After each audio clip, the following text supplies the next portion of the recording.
20 August 2025ના રોજ વઘઈમાં police દમનના વિરોધમાં આદિવાસી સમાજે જન આક્રોશ રેલી યોજી।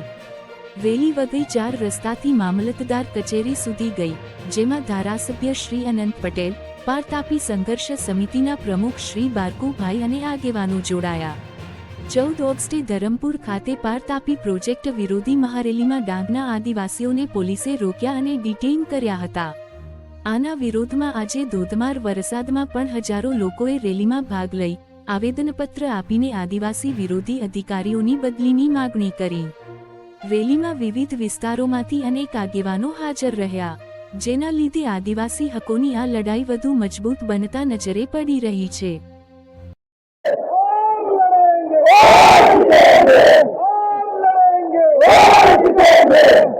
આજે આપણે સૌ ડાંગના પ્રવેશદ્વાર વઘઈ ખાતે રેલી કાઢીને મામલતદારશ્રીને આવેદનપત્ર આપવામાં આવ્યા છે કે 14મી ઓગસ્ટના રોજ ડેમ હટાવો સંઘર્ષ સમિતિનું ધરમપુર ખાતે રેલી હતી અને એ રેલીમાં અહીંના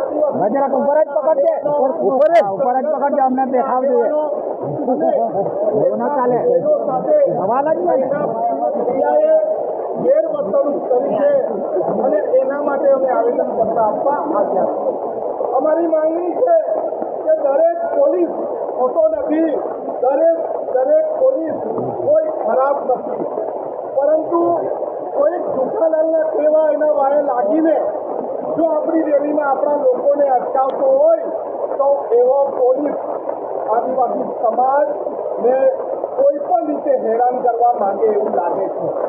આજે આ તમામ આદિવાસી સમાજ કાપસર ડેમ હોય, શિલા ડેમ હોય, એના આગેવાનોની સાથે અમે તાલુકા મેજિસ્ટ્રેટને આવેદનપત્ર આપવા આવ્યા છે કે જે આદિવાસી સમાજનું અહિત કરનારો માણસ હોય, એના મગજમાં આદિવાસી સમાજ વિશે ગેરમાન્યતા હોય, એવાને તમારા પ્રશાસનમાં નોકરી કરવા દેવો જોઈએ નહીં। કરવા દેવો જોઈએ કે નહીં? કરવા દેવો જોઈએ કે નહીં? આપણે આપણા સમાજ વિશે કોઈ પણ પોલીસ ખોટું બોલતી નથી। અમે ડાંગ પોલીસનું સન્માન જાળવીએ છીએ, પરંતુ એમના વતી જો કોઈ આવીને અમારી બહેનો સાથે દંડાવાળી કરતો હોય, અમારા ભાઈઓ, અમારા યુવાનો સાથે ગાળ બોલચ કરતો હોય, એની સાથે દુર્વ્યવહાર કરતો હોય તો અમે એને છોડવાના જે પણ પોલીસના અધિકારી છે, આઈજી સાહેબ હોય કે એસએમ સાહેબ હોય, હર્ષંતજીને આજના માધ્યમથી અમે કહેવા માંગીએ છીએ કે જે રીતે તાપી જિલ્લામાં પરમાર છે, જેવી રીતે અહીંયા ગઢવી છે, એને અમારા વિસ્તારમાંથી જલ્દીમાં જલ્દી એને મૂકો। એને જે આદિવાસી વિસ્તારની હોય ત્યાં મૂકો। અત્યાર સુધી તમે હપ્તાઓ લીધો અમે કઈ બોલ્યા? અત્યાર સુધી દારૂવાળાને જાળવ્યું અમે કઈ બોલ્યા? અત્યાર સુધી તમે ચકલી કોકડી જુગાર ચલવી અમે ચલાવવા દીધો? આપણે એમની સાથે રહેતા છે, પરંતુ જો કોઈ આપણા પર આંખ ઉઠાવીને જોવાની કોશિશ કરશે, આપણને દંડાવાળી કરવાની કોશિશ કરશે, એ અમારા વિસ્તારમાં જઈતો એને કે ભાઈ તું તારા વિસ્તારમાં જા, પરંતુ જો અમારા લોકોને હેરાન કર્યા છે તો અમે તમને છોડવાના અને સંઘર્ષ સમિતિની સાથે ચર્ચા કરીને આવનારા દિવસોમાં બેન સંઘર્ષ સમિતિ સાથે ચર્ચા કરીને અમે ફરી પાછા રેલી કરવાના છે અને ત્યારે આદિવાસી વિશે ખોટું વિચારનાર અને ગેરમાન્યતા વાળા પોલીસ અમને જરૂર નથી।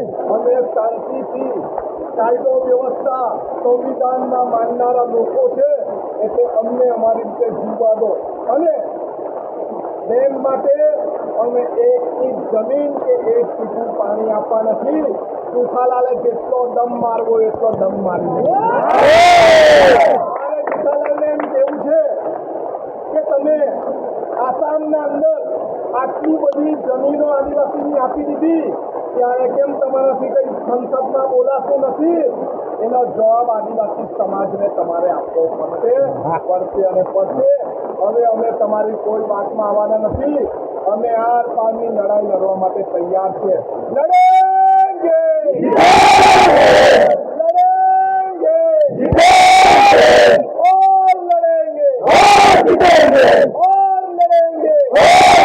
સૌને જય આદિવાસી.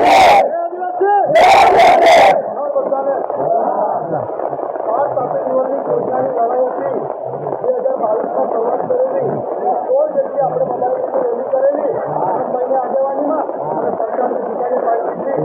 આ વખતે પણ પાડીશું અને મને લાગે છે આજે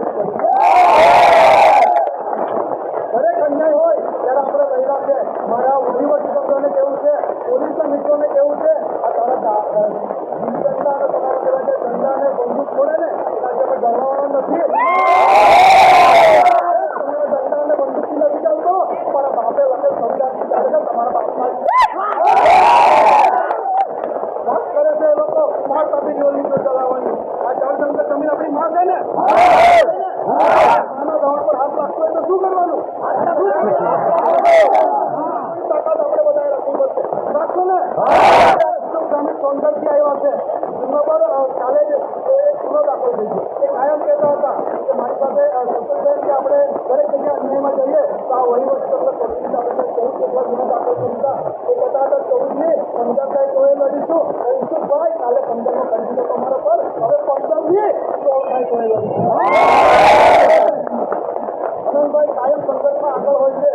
આનંદભાઈ આપણા માટે લોહી લેતા હોય અને સંઘર્ષ ફટાફટ ચાલુ હોય. વિશુદ્ધ જામીન પર 19 જેટલા પિયાર જેમ તોડવામાં આવે પણ એક્સપાયરી ડેટ વગરના અને ફટાફટ તાકાતથી લડતા હોય. મને એવું લાગે છે કે ઘણી વસ્તુ તમને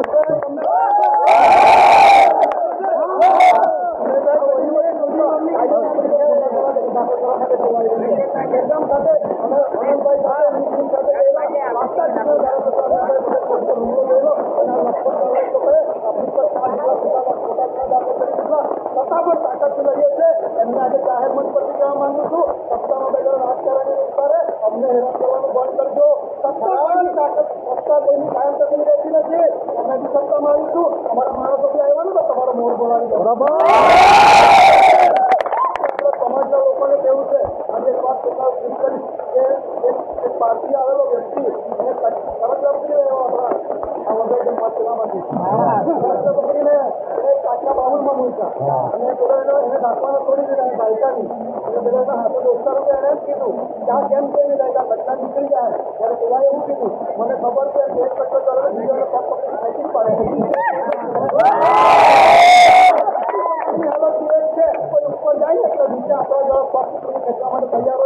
પરંતુ આનંદભાઈ પટેલ અને એમની ટીમે જે સમાજમાં જાગૃતિની વાત કરી છે ને હજારો આનંદ પટેલ ઉભા કરી દીધા છે.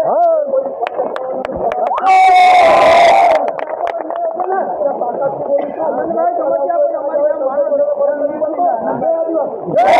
બોલીશું.